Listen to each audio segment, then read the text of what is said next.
welcome. Happy to see you here. I hope you're not too hungry. So, I am Eleonora, and this is Lana, and we founded Co.LAB. That is an online platform and community for entrepreneurs, creators, and innovators. And today we are talking about, what it means to be an entrepreneur. That's our experience, online and offline, so on every platform. So I want to ask you a question. Who here are planning on starting their own business? 1, 2, 3, maybe 4. And who have their business now already? Yes, we too. So this is a very, very important question because as you see in this slide, out of approximately 7 billion people worldwide, 400 million are entrepreneurs. That means that 1 in 18 people own their own business. That for us is a very big number. It means that we need to prepare for this change. Probably, a lot of people will be entrepreneurs in their future, even if they don't plan to, because that's where the economy is going. So another question is, and I think that I know the answer, who here has bought a product or service online? Yes, me too. We buy a lot of services online at the moment. So that means that we are in the 4th industrial revolution, because the nature of business today is changing. When we were younger, we are a bit older than most of you, we were buying stuff in stores or markets or from people, because there was no online business. There was no internet when I was born. Just can imagine how old I am. There was no internet, no email, no Twitter, no Facebook, no social media. So there was not an online presence to worry about. There was only the offline world, the real world. And now it's changing. Now we are not doing business only face-to-face, but online most of the time. So we buy things online, we buy services online, we work with people we never saw. I have clients I work with, I never saw them. I never saw their faces. So that's a real thing. So the World Economic Forum calls the change the 4th industrial revolution and says it will fundamentally alter the way we live, work, and relate to one another. For the younger people here, I see that this is the way you are used to live. There is no difference between being online and being offline with your friends or what you do. It's very fluid. All is very connected. It's a bit different for my generation or older generation. We really see the difference. And so we are trying to adjust to the change.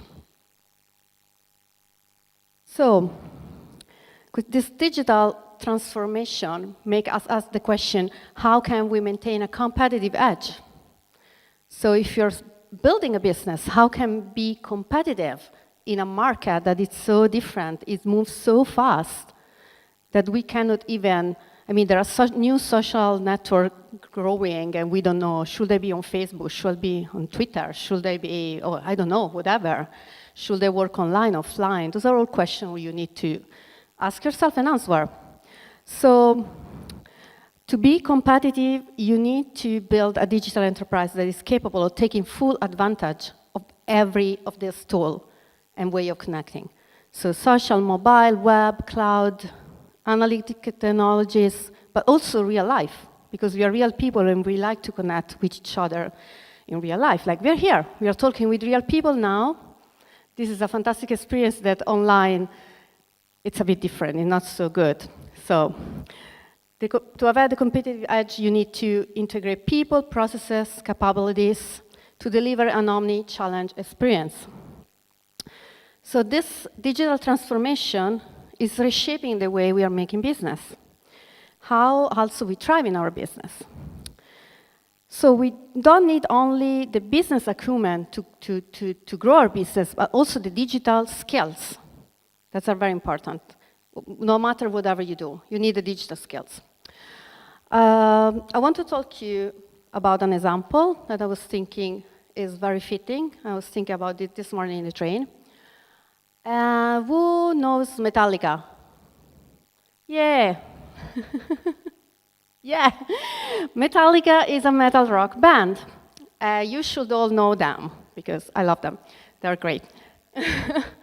Okay, Metallica is a band that was born in 1981.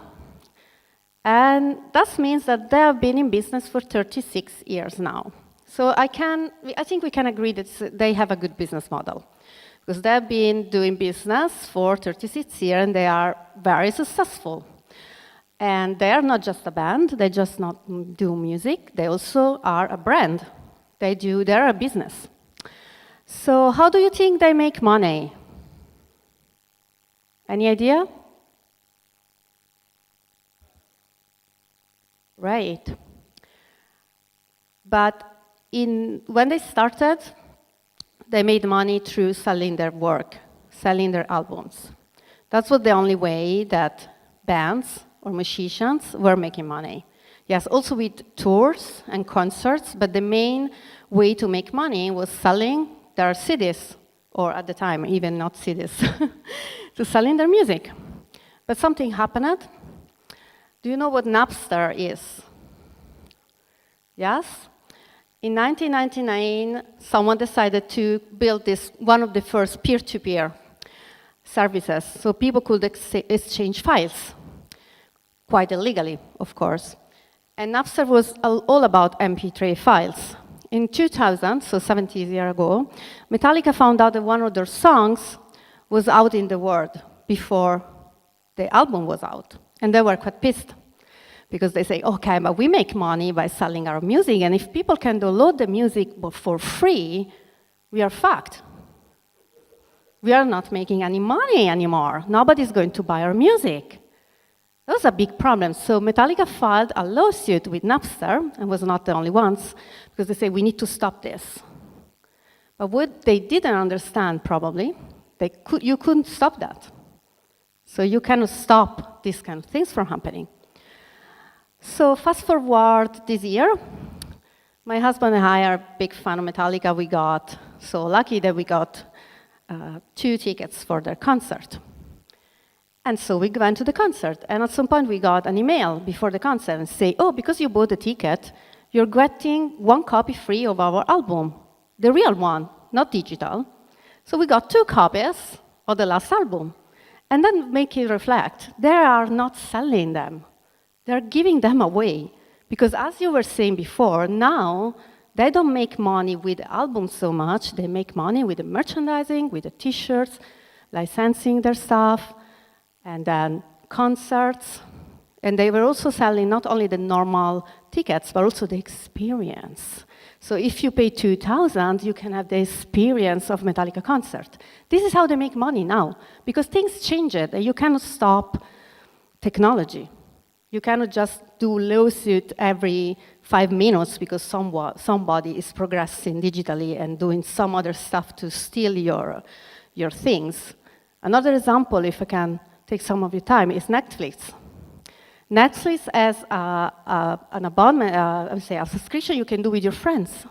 So you can subscribe 4 people on the same account for very little. That's because they know that everybody was sharing the password.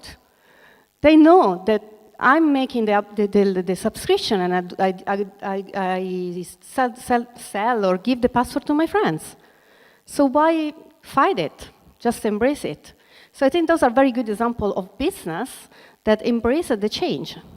Maybe a bit difficult at the start, but they embrace the change. So I think this is a very good example of how you cannot fight it, but you need to work with it. So, as Metallica, the omni-channel experience is offering both online and offline experiences.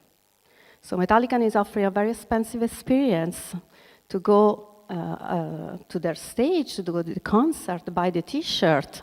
It's really using all the channels. And this is a successful model. So they embrace the fact that the digital transformation is the new phase of how we do business. So otherwise, you're dead. So I think I will take Metallica examples. I want to be here 36 years from now to tell you the story how we are being together, working together for 36 years. That's another thing I like to explore. How did they stay together for 36 years on the same stage without killing each other? So, why do this small business fail? I hate this slide. I hate it because I am a small business. I don't want to fail. So how it is that Metallica and other bands and other businesses have been in business for so long and others fail in their first year? I want to know because I don't want to fail. I want to be here and do my business. So these are very, very bad numbers. We need to change this, okay? Because it's painful to see when someone put on their ideas and they fail, right? I don't like it at all. So this is why they fail. Let me check. Where are we? Yeah. We found out that those are the reasons why they fail. The first one shocked me, to be honest. 42% of startups fail because they offer a product or service that nobody wants. Isn't that stupid? I mean, they're offering this service nobody wants. So it's very, very, very bad. So in your business class, how much time do you spend focusing on your market fit? You know that? How many time do you spend learning about how to do market research? How to know if you are developing a product or service that someone actually wants to buy?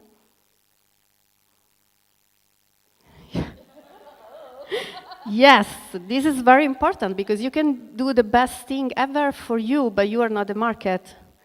And maybe nobody wants it. Huh?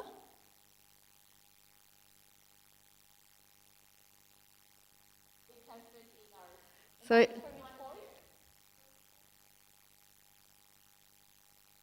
good. We hope you're learning. We hope you're learning and listening very well to your teachers. Because the second reason is 29% of startups fail because they run out of cash. And you run out of cash very quickly if you spend time developing something that doesn't work and nobody wants. So you maybe spend 2 years developing a product that you can sell it, of course you run out of cash. So we don't like it, right? No, we don't like it. So I'll pass the microphone to my partner, Lana, then we go on. So if you want to know more about Metallica, just ask me. Thank you, Eleonora. So what Eleonora pointed out in this slide is actually something we got really interested on. When we found out about this in our entrepreneurship class, we wanted to ask, okay, so if 42% fail because there's no market need, and we can give a lot of examples. In our class alone, we have classmates who are developing apps because they're in the Delft University, and they've been doing 1 to almost 2 years of their time trying to develop an app, only to find out that there is no market need for it. Just imagine, the disappointment in doing something like that, and then later on finding out nobody would buy it. Or another example would be, and I wouldn't want to name names, but there was an app that was made for people to connect together and find out who are in their area and where you can mingle. So it was even given a funding at the start, but after 2 years, they closed. Because after developing the app, people used it, but there was nothing after that. So looking at market fit was really an essential question. But also another question that we looked at was the running out of cash.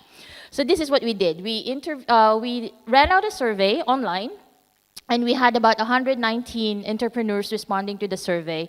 And what we found out that entrepreneurs take about 1 to 2 years to develop their business idea.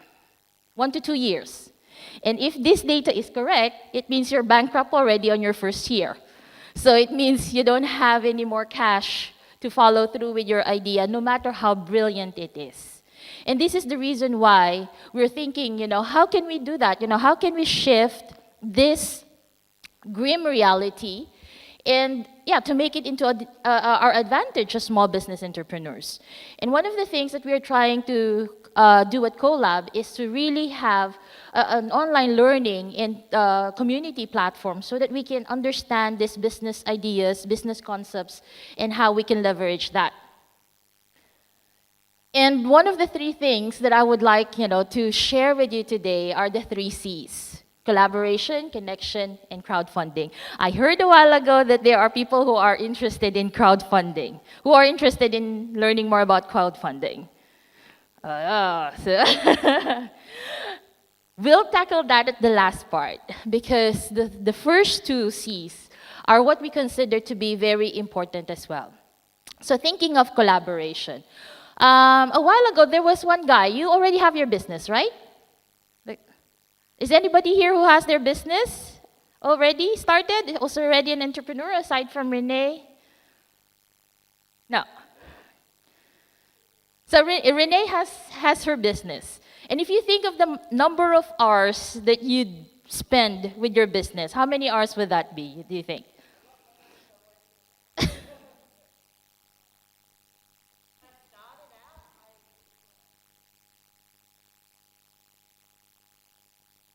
Yeah, 50-hour weeks, just trying to get things running. And just to give you an idea of how that would work, you have, of course, creating your business plan, you have creating your website, writing blog posts or connecting with people, making your administration, your taxes, filing your taxes. The list goes on. So entrepreneurship is actually not something that's very, easy. And this is not to discourage you, but this is more to give you a reality that entrepreneurship really requires smart work. And collaboration is one way to say, oh, this is how to leverage that smart working.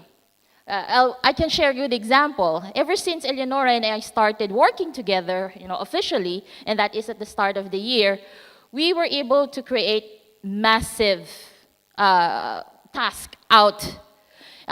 We have a website. We have that done. We've created a beta test for our mastermind program. We've even written a book, which Eleonora, can you pass around so that they can? And this is what is in the Kickstarter campaign. So we've written the 90-day action planner to be a condensed version of what we do with our clients and to show it, to showcase what we do to other people. And collaboration, in a sense, like what they say here, businesses with 2 owners are more likely to thrive. Why? There's quite a lot of big factors. One, you're not doing the work on your own. You have other people that you can be accountable with. You have other people who would be doing, their zones of genius with. So like say, for example, between Eleonora and I'm more of the connector. She's more of the branding, the design, and then the content we do together. So which fits in perfectly because I would be the one talking to people. She would be doing the branding, the designing. That beautiful book that is being passed around, that's all her work. And yeah, we develop the content together. And it makes it easier for us. So there's activities that we do, like she handles the finances, I handle this, the social media part, we also share it. So it's a shared effort. You don't have to do things on your own. So if you have a business idea and you're thinking of how you can leverage online and offline businesses, think about it first. Who can you collaborate with? Who among the next part, which is your circles of connection, who among your circles of connection do you think you can work together to bring that idea to life? At Co.LAB, we don't believe in competition. We believe in collaboration because collaboration can get us somewhere. Collaboration can make things easier. It can bring ideas to life quicker. And what you're seeing now is a framework that we're using in the book, the 90-day action planner. And this is the circles of connection. This is a very, very simple framework of looking at who among in your circles of connection can leverage you in your business. Who are in your relationship circle, your friends, your family, people that you connect with on a regular basis, your classmates, your colleagues. And then ask that, if friend A, say Alvin, has a connection that can help you build your website, then talk to that person, connect with that person. Have that discussion with them and say, hey, I'm building my website and this is my idea. Do you have anybody who you can help out or you can refer me to? So building on your circles of connection helps you to leverage your ideas better. Another one would be, aside from your relationship circle, will be your revive circle. These are people that you meet probably like here, now, you don't know us, you just met us now. These are the people that you say, oh, probably, can help you find new connections, find better contacts, or have an information that that you can be shared with too. Or you can also think of the revive circles as people that you meet in networking events, activities in school. And this is really looking at who among these people that you're meeting are actually interesting to nurture a relationship with. So the idea is to bring them to your relationship circle. Yes. As a what? A consultancy? Yes. And then the last part is your reach out circle. So reach out circles can be your influencers. Those people that you say, are inspiring you in what they're doing. This can also be people who are very active in social media that you say can have, other connections that can leverage your business idea further. So looking at all these circles, you can now plan, who do I connect with? Who are the people that I can, talk to? And really making it as intentional as possible. Like say, for example, one of the things that we are always in discussions with is who do we want to reach out to? And when we started our Kickstarter campaign, we even reached out to a very prominent person who's doing business strategy, and that is Tara Gentile. So I went in and took and became one of her members in her group, online group, and then had that discussion with her. And then from there, I said, hey, we have this book. We have a 90-day action planner, and we would like to give you a copy. And she said, yes. It's as simple as that. It's having that connection. And now I have a direct connection with her. I have her email address. I even have her postal address.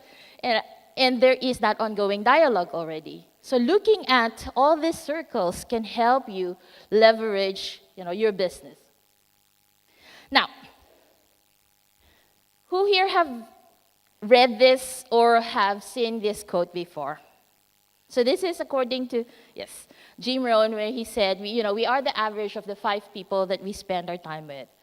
And if we really think about it, this is the law of averages. So if you spend, most of your time, say, with people who don't have a clear idea of where they want to go, most likely you'll end up being that part of the crowd.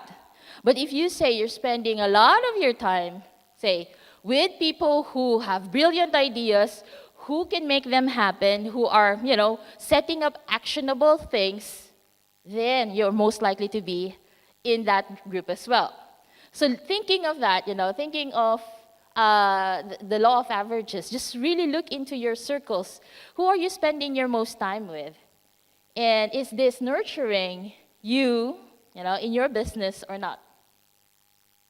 Now, Kickstarter. This is now the part that I think most people are waiting for. So as you can see, our numbers are dismal.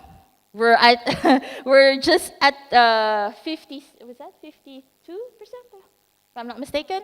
So we're just above 50+%. 57. But okay, so when we started crowdfunding, it was with the idea of we can get the book printed and funded. That was the initial thought. However, the first week of doing the crowdfunding, we realized crowdfunding is actually not just that. Crowdfunding is, one, getting credibility, being more visible as to what is it that exactly that you're doing and what is it that you're offering. Ever since we started doing the crowdfunding, these are the things that have happened to us just for this month alone. We're giving this talk. That's one.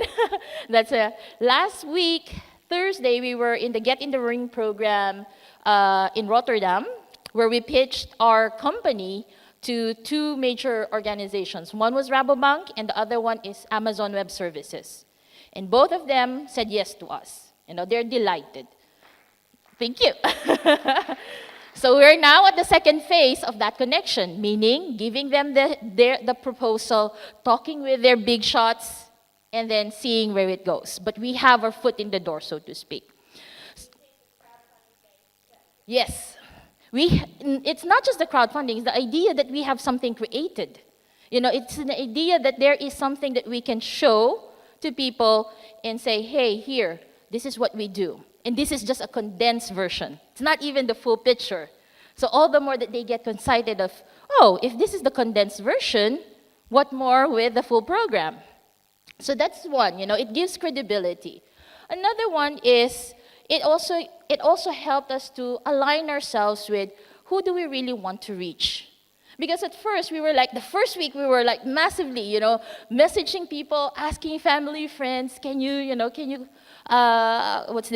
fund our program? And then after that first week, we realized, wait a minute, you know, would we want to be doing this thing for the next 3 weeks and also still just get very minimal results? So it made us go out of our circle and say, who else can we reach out to?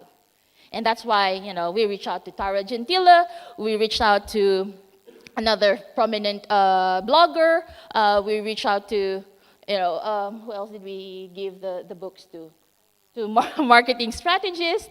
And also for the people in Rabobank and Amazon, we have the product directly and we gave it to them, and that's why they can see it immediately. So that was... Something about the trip? Yes. I just want to say something. At some point, she called me and she said, we are going to Luxembourg. And I say, it's 5 hours drive. I say, I'm only one who drives. And I say, I'm not really sure I want to drive 5 hours to go and 5 hours on this Friday. Because we have the event on Thursday, all day. We went back home at midnight, so I was quite tired. We have another meeting with our group on Friday morning. That means do all this and that grab the car and drive to Luxembourg and do this event in the evening. And I was really against it. I mean, I was feeling so tired. And she insisted, we need to go to Luxembourg. So we really needed to align, is this going to Luxembourg event? Something that will bring us more visibility, that will bring us a way to connect with people. And so we did, okay, we go. We drive there, we sleep there, we go to the event. She pitched my story without me knowing to the, to the event organizer, and it was a blast. It was the most productive evening we had. So it was worth it. I was a bit tired in the end, but it was worth it. And just because we wrote a book and we had this to show, and we had this kind of, I say, authority to say, hey, we wrote a book. We are really experts. We are good. So that was a very good idea. Thank you for having it.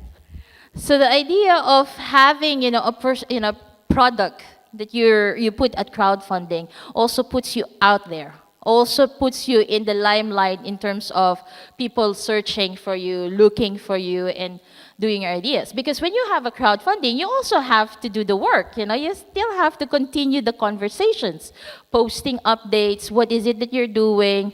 Who are you connecting with? And this is something that I've been doing regularly in my LinkedIn profile. Before this crowdfunding, I wasn't active at LinkedIn at all. It wasn't my, it wasn't my stick, so to speak. But because of this crowdfunding, I said, okay, I'll be religious in putting in updates, sharing things, what's going on. And I even had one post of our trip to Luxembourg that gathered about 900 views, which normally I would just have 100 to 200 views in my post. Yes. No. We're also active in our own Facebook group, which is Co.LAB for creators and innovators. And we're also giving free online training in our own Facebook group. So we're continuously growing that. I know from my top of my head, we've already reached more than 300 members. So that's also one thing that we're growing alongside. Eleonora does also Instagram, so she's also growing that as well. Especially if you have a very physical product, having Instagram is an advantage. But yeah, like what I was saying, you know what Eleonora said. Friday we went to Luxembourg, and that was for the European. Yes, this is what happened. So the guy that is in the photo is Yves Even, which is a partner from Ernst & Young in Luxembourg. And we had a blast having that conversation with him. In essence, he's the big shot in Ernst & Young. If you don't know Ernst & Young, Google it. It's a very big corporation. And one of the things that was fascinating for us was for the Thursday event in Get in the Ring, I applied us to talk to Ernst & Young in Amsterdam, but we got rejected. So we didn't have that talk Thursday with them in the Rotterdam program. So the next day, and that's also the reason why I told Eleonora we're going to Luxembourg, because they were the ones who were hosting the event for the European Entrepreneurs Conference. And knowing me, I check out who are coming, who are hosting, and then who are the people to connect with during that event. Although I didn't know him personally in terms of who are the partners there, but I was really determined to connect with somebody from Ernst & Young because they have a Young Innovators program which helps startups build programs or trainings. So we are lining ourselves up in that area. Yes.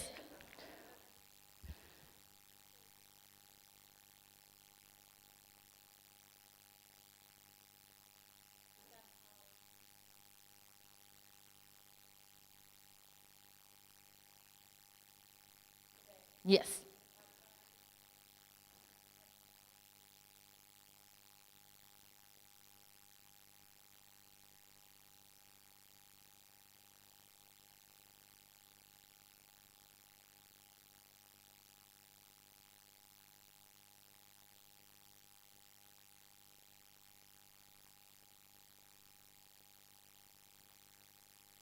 Yes.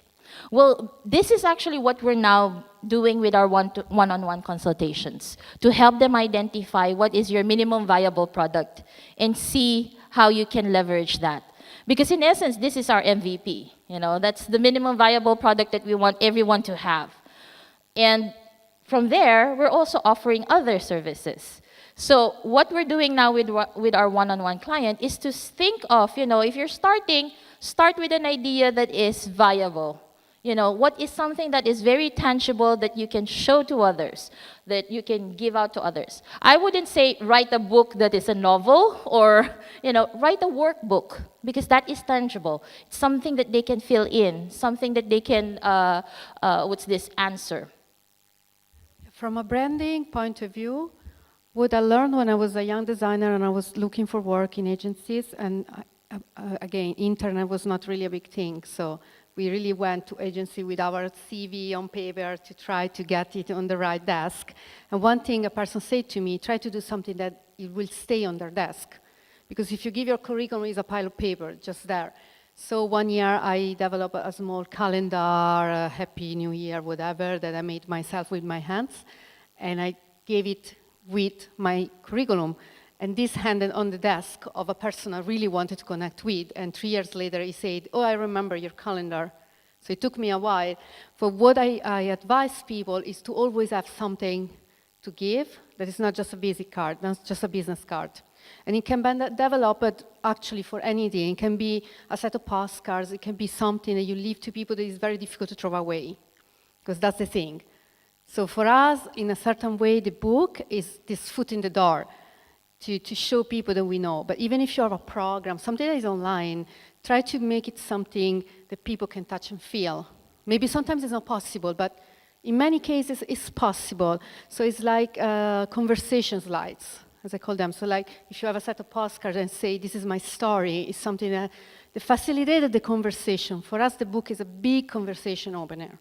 It's a way to talk about something that interests us and then can bring more in-depth conversation. So we're not saying everybody needs to write a book, because sometimes it's not possible, but try to think how can you bring people to really understand what you want to do, to really give them something that is not just a piece of paper like this, because they will throw it away. So this is an expanding concept on branding, how to make it physical, even if you are in an online world. And this is also where the blended part of business comes in. Like what Eleonora mentioned a while ago, most of our clients we don't even see face to face. This is now the new business. Most likely when you get out from university, you'll have clients who you just Skype or Zoom, or talk to online. And it's okay, that is how the shifting economy is going. But what we're also realizing is connecting is still valuable. Connecting in such a way of how do you talk to that person? How do you maintain the connections after talking to that person? How do you engage the conversations? And these are ways that you can look at. When we started the Kickstarter campaign, like I said, our idea was just to get it funded. Now we're actually not, of course, we would want to get it funded, and it will get funded. We're sure of that. But what we're now seeing is there's quite a lot of opportunities that follow because we were bold enough to get ourselves out there. We were bold enough to say, hey, this is what we have, this is what we do, and this is what we're capable of, and we can provide you with something more. So instead of that fancy, calling card that people would just give out and do nothing with, we now have something more tangible. So what Eleonora mentioned in terms of finding out, what is it that you can do? Plus, again, going back to that idea of market fit. This is actually our test for our market fit. Having those books in the hands of entrepreneurs, using them, we'll have, for those who would purchase the book, those who would be purchasing will have a 90-day action planning challenge from January to March.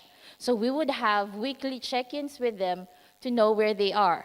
And this is our market fit. This is us doing a research on, is our book, used in the way that we want it to be. So we're doing, we're using a book not just for selling, we can actually just give away the book if we want to. But it's more than that. It's testing if our ideas that creators, innovators, those who are starting ups need alignment in their business. Not just alignment, but also goal setting, planning. And this is what is, in essence, part of the program. So this is our market fit research. We'd want to figure out if at the hands of entrepreneurs, our planner can help jumpstart them for January to March of next year. And then after March, then we would be able to see if we have to revise something or if we have to add other components. Then we can improve on the product that we have, the idea that we have. And this is lean business. I know you've been discussing it in your business class. Basically just get something out there that is your minimum viable product, test it out with the people that you want, either test it with the crowdfunding if you want to, test it out with a small group of beta testers. But test it out so that you can refine it, you can tweak it, you can grow on it. Yes. We're doing this, that's one component. Yes, we do want to be rich.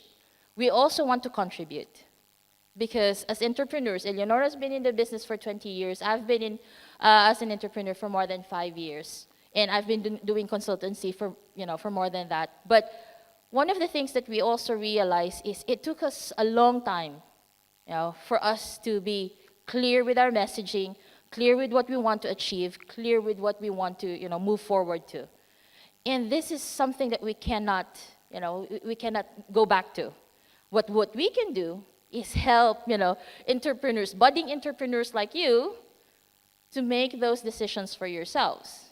And if say, a few of you say, okay, I've used the 90-day action planner, or I've taken one of your 90-day programs and have jump-started my career, we're shifting economy. We're shifting the balance, and that for us is a big contribution. So yes, we do want to be rich, but we also want to contribute. Yes.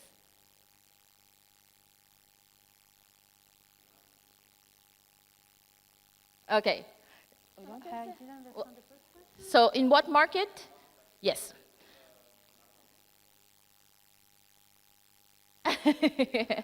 So the niche that we're, what's this? The niche that we're focusing on are creatives and innovators. Those who would like to learn more about business, but they get either bored or scared when you're talking about value proposition, business model canvas, all those big terms and jargons in business and management schools. So in essence, what we're trying to capture are people, who are not most likely to take an MBA program or, to take a full course on business management because, let's face it, their creative minds do not work in that sense, or they're easily taken aback by just, talking about numbers and figures and things like that. So we want to capture that niche. This is the, this is the crowd that we're targeting. But again, based from our experience with the Kickstarter campaign, now that we're talking, now we're pitching to companies, we realize that what we're also offering are services for, like Rabobank. They're very interested in the program for their starters, meaning those who are asking for money for a loan because they would want to start their business. And of course, because they're starting their business, why not have someone train them on how to do business? So this is the market that we're looking at. There's two ways, there's two folds. So we're doing B2B, business to business, and also business, to clients, personal clients themselves.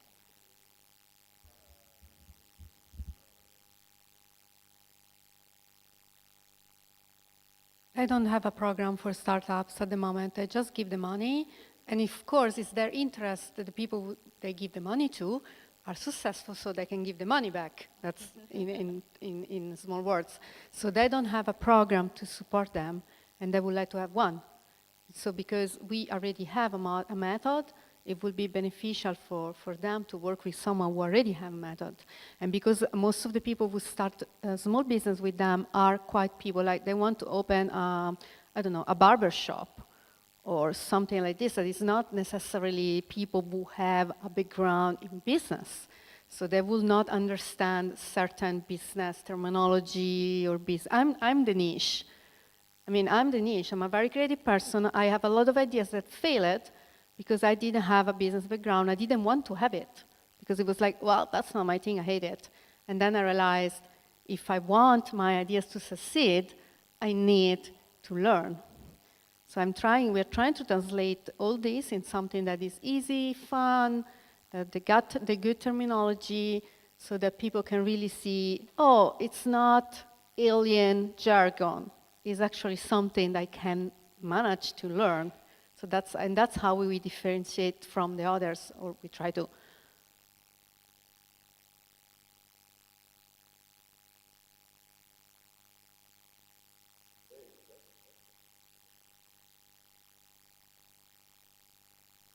Yeah. Yes.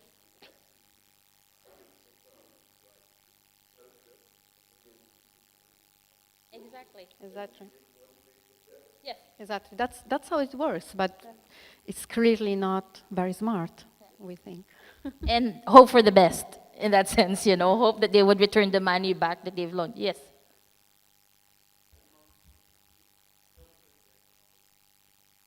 Yes. Well, like what I mentioned at the start, we did do a beta test. So at the start of the year, we created a program, which is more an advanced form of mastermind. We had a peer-to-peer mastermind, wherein we had 10 entrepreneurs. And from there, the things that we found out came out from the discussions that we've had with those 10 entrepreneurs. So this is also one way to start off with an idea, to test it, to just say, when we started the Action Catalyst program, we didn't have anything. We just have a framework. And I said, okay, I can work on this framework, and then I can share it, I can share it with the group. But we didn't have it finished. And since it's a monthly meeting, we were just doing it on the go. So every month, I would create, here's the checklist for what we're going to do. Send it out to Eleonora. We will discuss how we can share with it. And then every month for the past 6 months, this is what we were doing. And then after that, yeah, we were able to identify what are the needs of entrepreneurs, especially scaling up entrepreneurs. So this is another niche that we would like to get into. Now we're talking to starters, but scaling up entrepreneurs is also one area that we are very much interested in looking at. Those who have been in the business for more than 3 years and who are already probably earning an income out of it, but are still bogged down by accepting clients or projects that they don't really want to do because they just want the money. So this is another niche that we are looking into.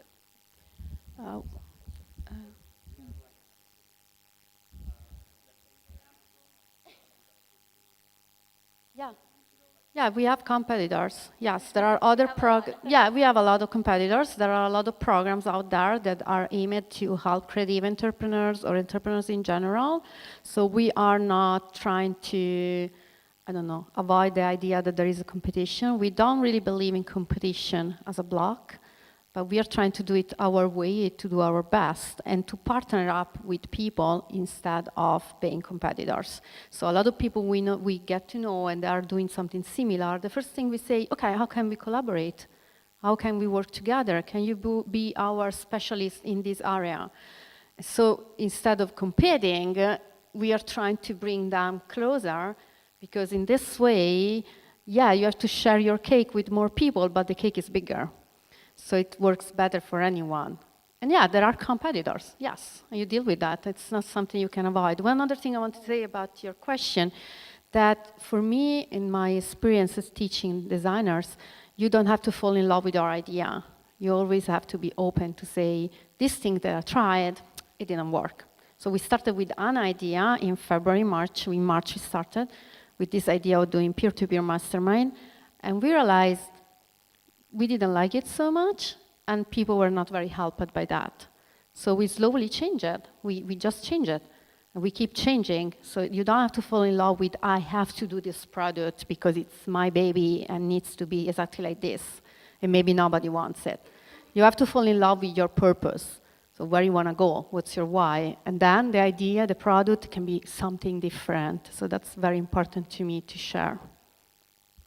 So another point, that Eleonora pointed out is learning when to pivot or when to persevere, because this is a very crucial learning for us. Like when she said, "Oh, we realized we don't actually want to do the peer-to-peer masterminds because it's time-consuming, it's energy-consuming, and it's so difficult to talk to one person alone."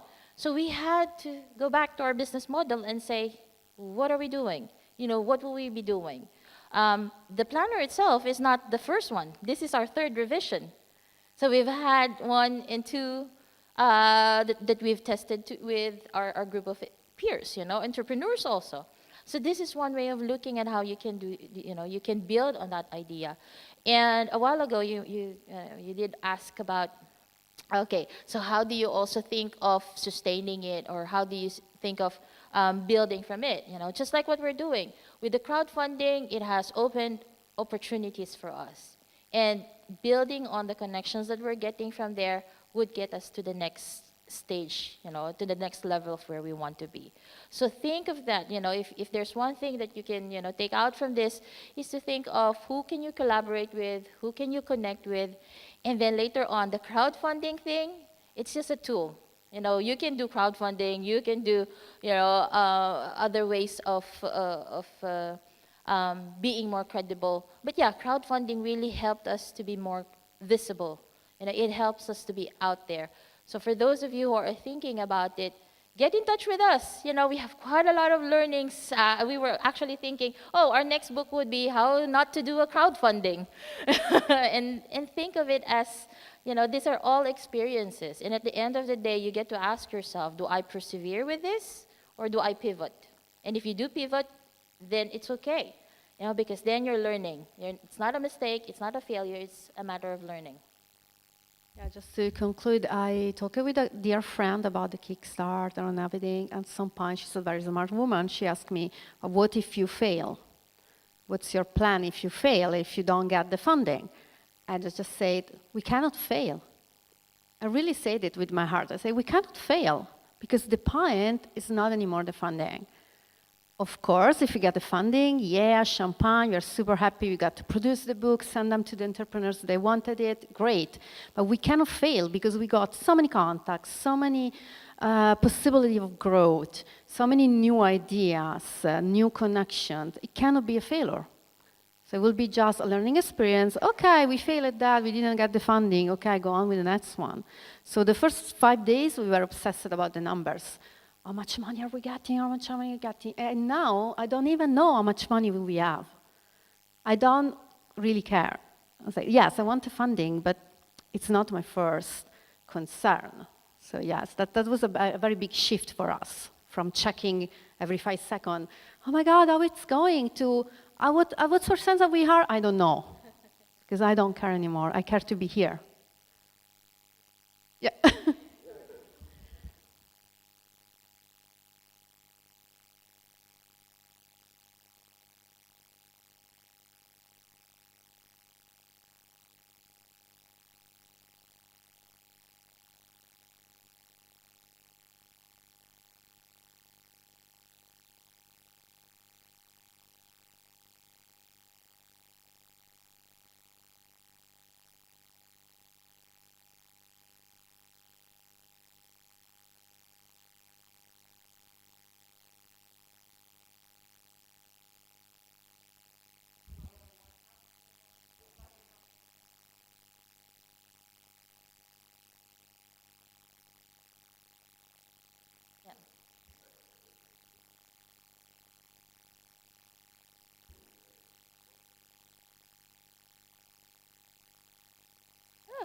Okay. Sure.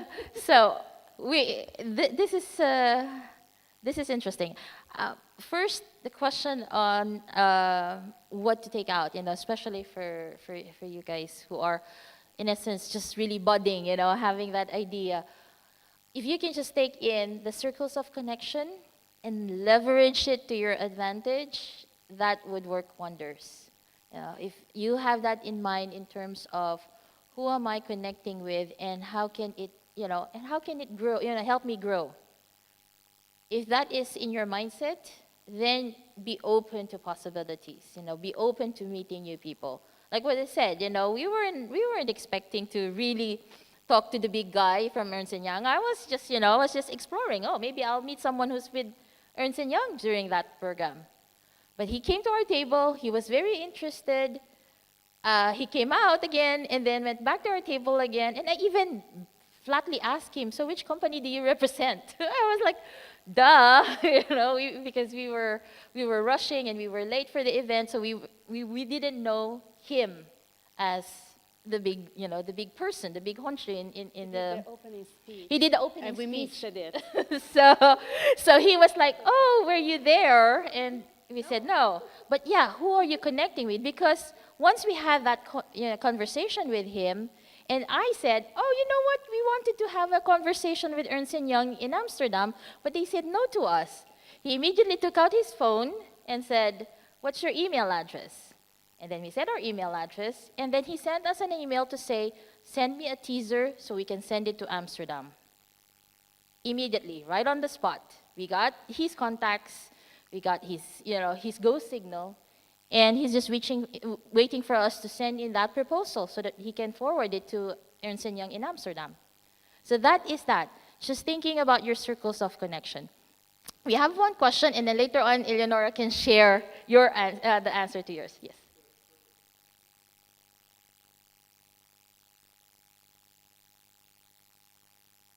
Yes.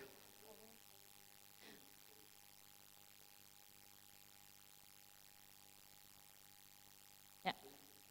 So one is we'd rather not just call it networking. It's connection. Because when you're thinking of networking, it's just a matter of having that revived circle, enlarging that. But when you're connecting, it means you want to have a relationship with them.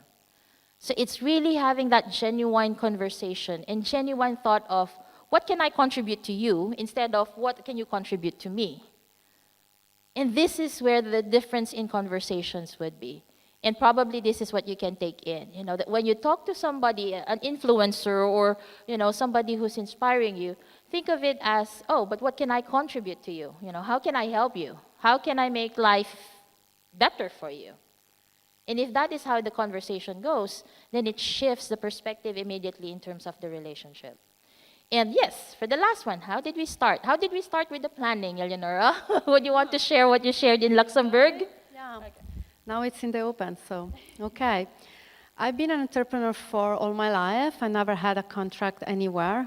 So I've been a graphic designer, I've been a branding strategist, I'm a painter, so I did many things. But a lot of my experience as an entrepreneur were very hard because I have a mental illness.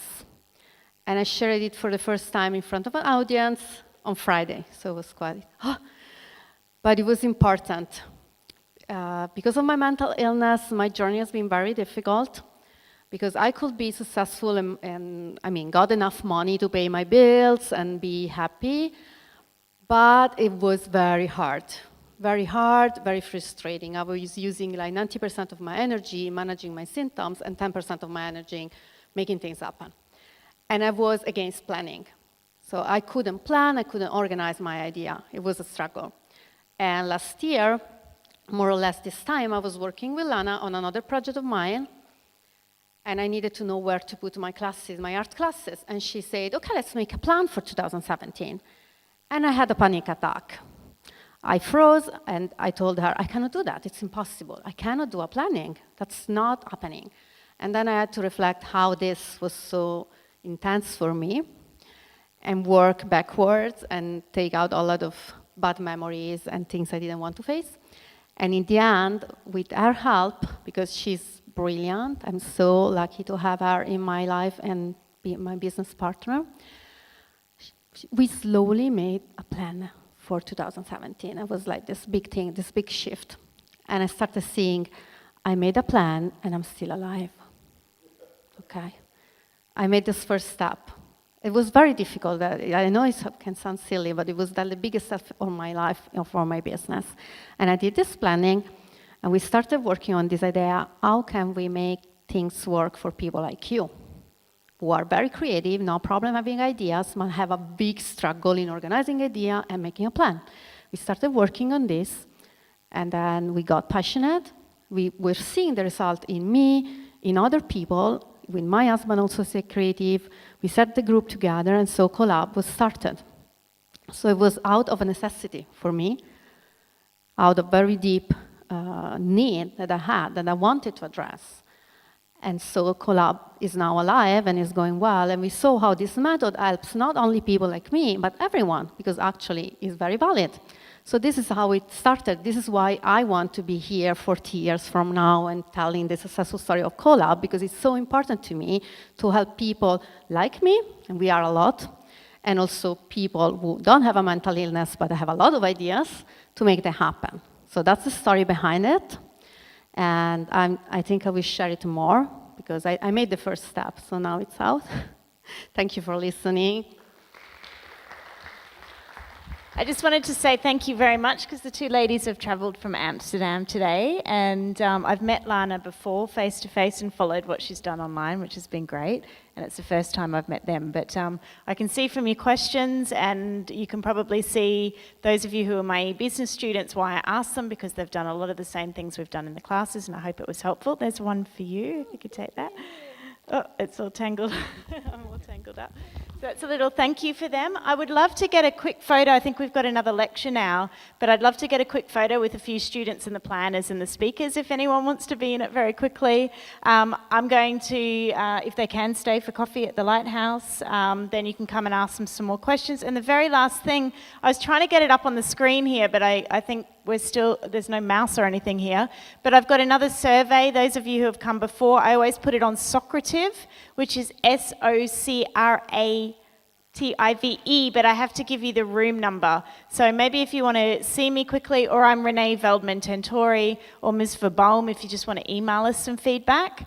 We're trying to get these weekly lectures up and running, and it'd be great to have feedback from the students who are here. So thanks for coming, and we'll talk more soon. One last thing, we have copies of the planner if you want to buy it, of course. So just ask us, okay? Thank you for being here today. We're very grateful.